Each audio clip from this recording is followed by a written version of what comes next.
तर hey guys welcome back to the my new blog. आणि आज आपल्याला जायचं होतं आयटीआयचं नाव घेतलास मी फटाफट रेडी झालो. तेवढ्यात मला माझा मित्र मिळाला आणि मी खूप खुश झालो. विचारा काऊन? कारण माझ्या बसच्या तिकीटचे पैसे वाचले बापू. मूल पोचताच मला माझा लंगोटिया यार मिळाला. आणि आयटीआय मध्ये आम्ही मोटू पतलूच्या नावानं खूप फेमस होतो. आणि जाता जाता आम्हाला यांचे दर्शन झाले. आणि तो भाऊ विचारत होता की तू मेरे से प्यार करती है या नहीं करती.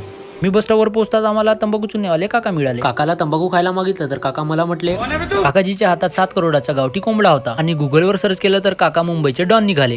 काकाला विचारलं तुम्ही दारू काऊन पिता तर काका म्हटले दारू नाही रे बाबा, दवाई आहे. वाघींसोबत सेल्फी घ्यायला गेलो तर वाघींना म्हटलं एक सेल्फी प्लीज. तर ती म्हटली हे बघा समोरच्या बाजूने आमच्या बस स्टॉप होतं आणि मागच्या बाजूला माझ्या जीवलग मित्रांच्या बस स्टॉप होतं. माझ्या मित्राला हिला बघून टुरू लव झालं होतं वाटतंय. आणि मी त्याला म्हटलं की आणि खूप दिवसानंतर माझी आणि माझ्या बेस्टीची भेट झाली. आणि 2 तासापासून तिचं बोलणं काही संपतच नव्हतं. आयटीआयला जात असताना आम्हाला मिळाले 18व्या शतकातले आमचे आयटीआयचे प्रिन्सिपल. आता त्यांची वय जवळपास 225 इतकी आहे. आयटीआय मध्ये पोहोचताच आमची भेट झाली वॉचमॅन काकांशी. आयटीआय मध्ये अगोदरच हजर होती आमची वेल्डर गँग. आम्ही आज आयटीआय मध्ये ज्या मिशन साठी आलो होतो तो म्हणजे आमच्या मार्कशीटवर आयटीआयच्या सही आणि शिक्क्यासाठी. हा आम्हाला जेलस फील करण्यासाठी आपल्या गर्लफ्रेंड सोबत गुलू बोलत होतं. आमचं काम झाल्यावर आम्ही घराकडे निघालो. आणि हे बघा एआयच्या जनरेशन मधले नवीन ट्रॅफिक पोलीस.